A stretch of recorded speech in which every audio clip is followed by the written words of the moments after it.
Odegaard. But it's given away. Well read this time by Vieira. He's got options. Lovely little jink player outside him. It's come through to him. Shooting chance. It's taken the deflection and it's gone in. Milan. Just drifted it. It's a great header. It's a wonderful finish. Just straight from the training ground, really. And Cedric scores. Excellent penalty. Calm, composed. Sent the goalkeeper the wrong way.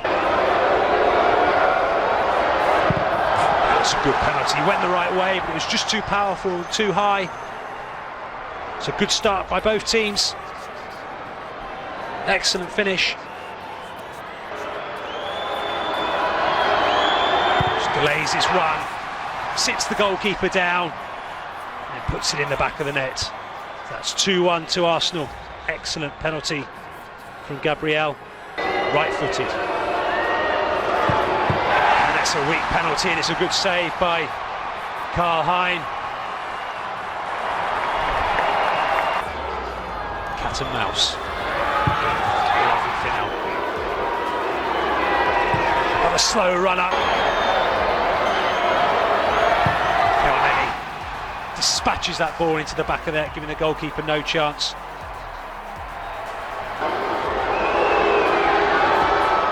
It's just Panenka, the goalkeeper.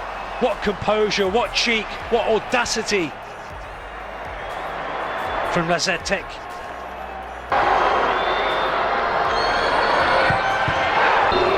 Krunic. And he's put it wide. And that's all over. Hola mi gente, bienvenidos a mi canal Luigi Milano. El canal dedicado a ofrecerles la mejor información del acontecer diario del club AC Milán. Así que sin más, comencemos con las noticias que tenemos para ustedes. Comencemos con las noticias de mercado de fichajes, renovaciones y transferencias. El AC Milán hará un esfuerzo por Leao. Calciomercato escribe que los diálogos están abiertos ya que Ricky Massara y Paolo Maldini mantienen contacto tanto con el abogado de Rafael Leao, Tecdimbula, como con su agente Jorge Méndez. La dirección de AC Milán considera prioritaria la renovación del contrato de Leao, que actualmente vence en 2024. Y Rafa ha enviado mensajes que no han tranquilizado al club. La negociación sigue siendo compleja por los 20 millones de euros que la ex estrella de Lille deberá pagar al Sporting Club de Portugal y por el gran interés que está generando entre los grandes clubes europeos. La primera oferta enviada por el AC Milán a Leao fue de 6 millones de euros netos por temporada. Una cifra ciertamente significativa, pero que aún se considera alejada de las ideas del entorno del internacional portugués. Por eso, Maldini y Massara evalúan un aumento de 7 millones de euros. Se tomará una decisión definitiva en los próximos días, pero hay toda la intención de hacer un esfuerzo adicional para tratar de convencerlo de que se extienda. Renovación para Giroud. El AC Milán está a punto de poder anunciar la renovación de Oliver Giroud en medio de una buena forma, según Fabrizio Romano. Sin duda, es un momento dorado para Giroud en esta primera parte de la temporada 2022-2023, ya que el jugador de 36 años ha marcado 14 goles y ha agregado 6 asistencias en solo 25 juegos, si se tiene en cuenta su forma para el club y el país. Según informó en su perfil de Twitter, Fabrizio Romano informa que hay una reunión programada entre los agentes de Giroud y el AC Milán, que se llevará a cabo después de la Copa del Mundo para concretar el acuerdo de un nuevo contrato. El nuevo acuerdo está casi listo y listo para firmarse pronto. según el periodista. Y las negociaciones se facilitaron por el hecho de que todas las partes tienen la misma intención: continuar juntos en lo que ha sido un viaje positivo para todos los involucrados. El AC Milan interesado en Lazard Samardzic. Una vez más, el AC Milan ha recibido sugerencias para hacer un movimiento por el centrocampista creativo estrella del Udinese, Lazard Samardzic, después de enlaces anteriores. Varias fuentes informaron durante el verano de 2020 sobre el interés de AC Milan en fichar al joven de 18 años cuando estaba en Hertha de Berlín. Pero en septiembre de ese año, Samardzic se unió al Red Bull Leipzig de la Bundesliga en un contrato de 5 años. Según la Gazzetta dello Sport vía Roma Press, las hazañas del joven de 20 años han llamado la atención de varios clubes, ya que la Roma ha realizado una consulta sobre la disponibilidad del jugador de cara al próximo verano. Sin embargo, el Udinese ha fijado un precio inicial de 25 millones de euros por el momento, y tanto el Napoli como el AC Milan también se han presentado para mostrar su interés en el joven creador de juego. Ahora sobre las noticias de la plantilla de AC Milan. Estadísticas tras la derrota del AC Milan ante el Arsenal. El Milan perdió su choque amistoso contra el Arsenal, tanto en el minuto 90 como en la tanda de penaltis. Los rossoneri acumularon así 0 puntos y abajo están las calificaciones de los jugadores. Debido a que se trataba de un amistoso, hubo varias sustituciones y, por lo tanto, las calificaciones deben tomarse con pinzas. También, por supuesto, porque algunos de los jugadores necesitan recuperar la forma. Hablemos del once inicial. Tatarusanu obtuvo un 4.5. Atrapado en el punto en el tiro libre de Odegaard, que fue bueno, para ser justos, y cometió un gran error para regalarle al Arsenal el segundo gol crucial. Paró un penalti, pero no estuvo bien en general. Kalulu, 5.5. Cometió un error tanto al darle al Arsenal el tiro libre que convirtió Odegaard, y realmente no lo vimos mucho. Gavia, 5.5. Mejoró a medida que avanzaba el juego, especialmente con sus pases, pero le costó un poco manejar el ritmo de los atacantes del Arsenal. Tomori, 6.5. Probablemente el mejor jugador del AC Milan hoy, ya que fue asertivo en los duelos y también trajo esperanza con un hermoso cabezazo. Povega, 5. Jugar de lateral izquierdo no es lo suyo y tampoco sorprende. Franz, 5.5. Tuvo un comienzo muy brillante con varios buenos giros, pero se desvaneció a medida que avanzaba el juego y también cometió un par de errores.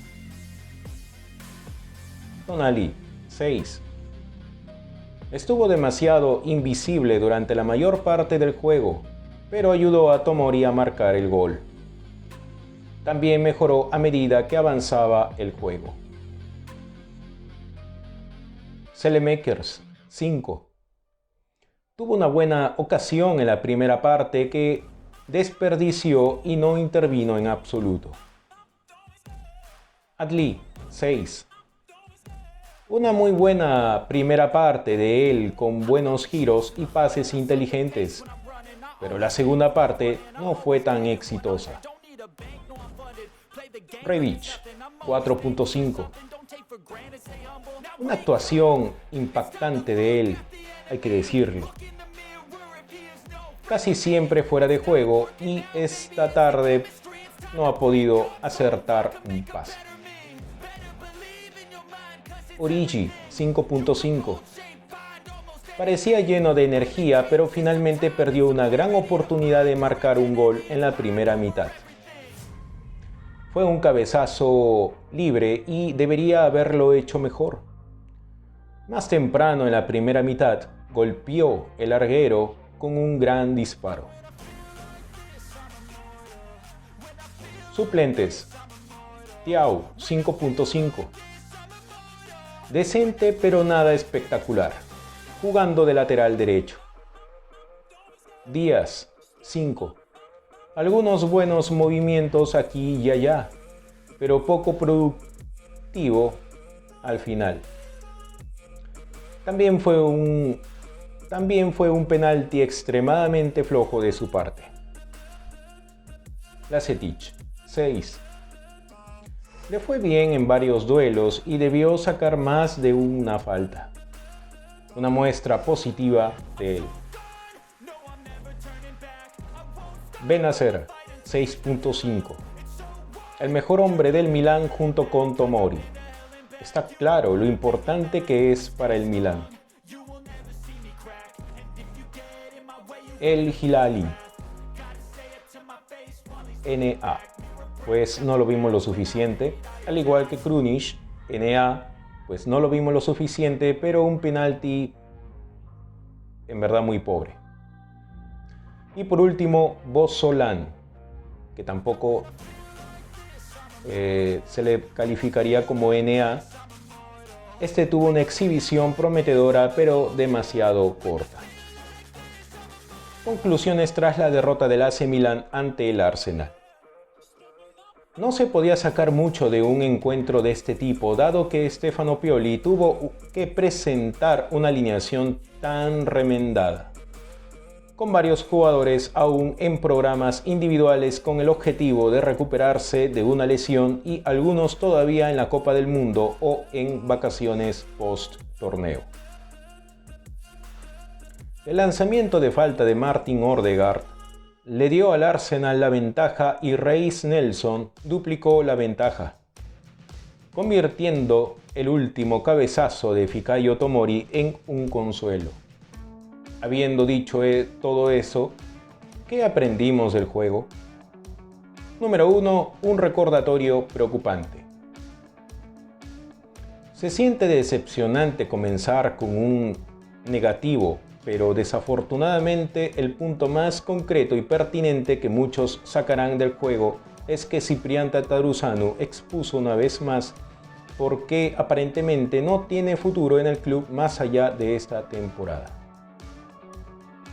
Eso puede sonar como una declaración dura porque a menudo ha dado un paso al frente hábilmente cuando quizás juega más de lo que debería un portero suplente debido a las lesiones de Maignan. Sin embargo, es obvio que no tiene la fe de la defensa frente a él. El primer gol encajado estuvo cerca de un tiro libre perfecto, pero el rumano ni siquiera intentó hacer una parada.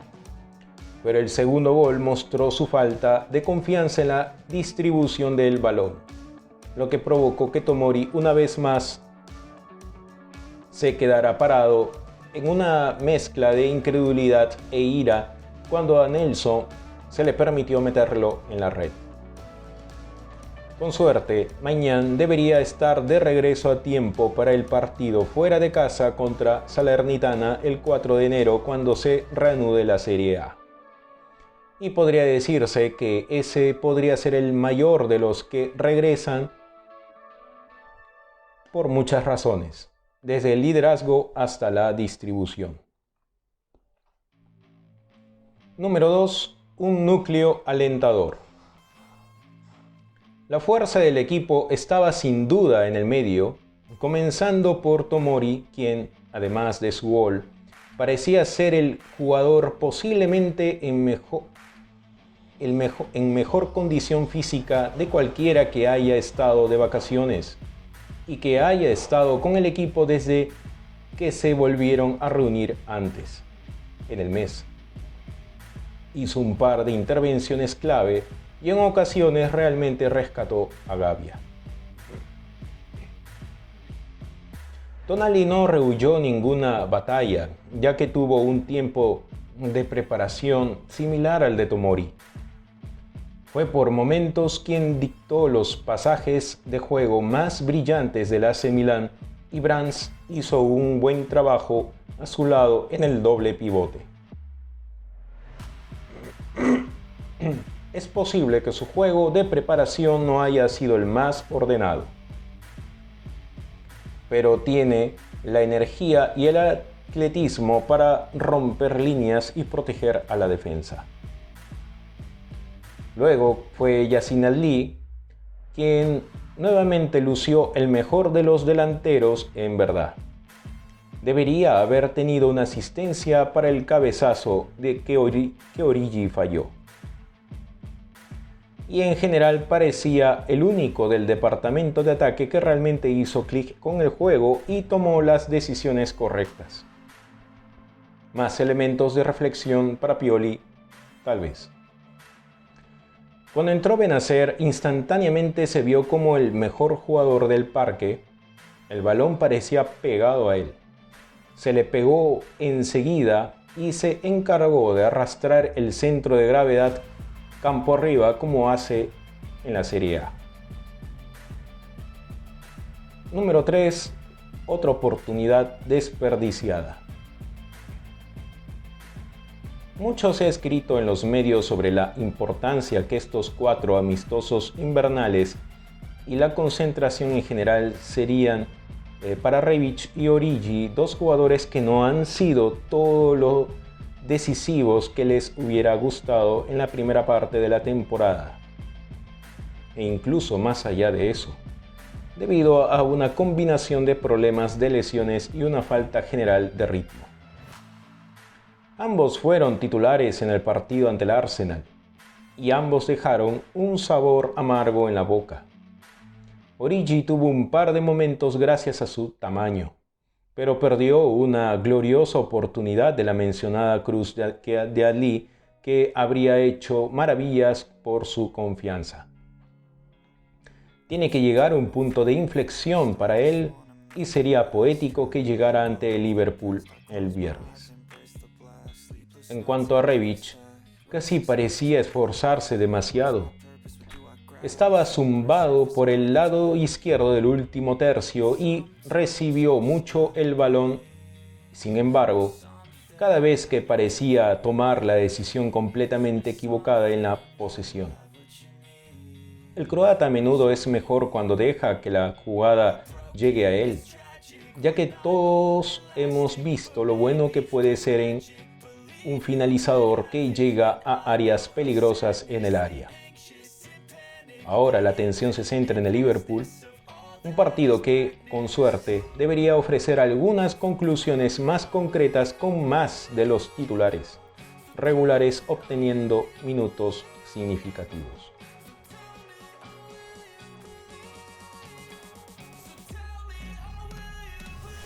Y bien, mi gente, esa es toda la información que tenemos para ustedes y pues, ¿qué les pareció? No olviden dejar sus comentarios allí abajito en la casilla y darle like a este video si les gustó. Y sobre todo, les invito a que se suscriban y sobre todo darle clic en la campanita para que así YouTube les notifique nuestro próximo video. Así que sin más, muchas gracias y hasta la próxima.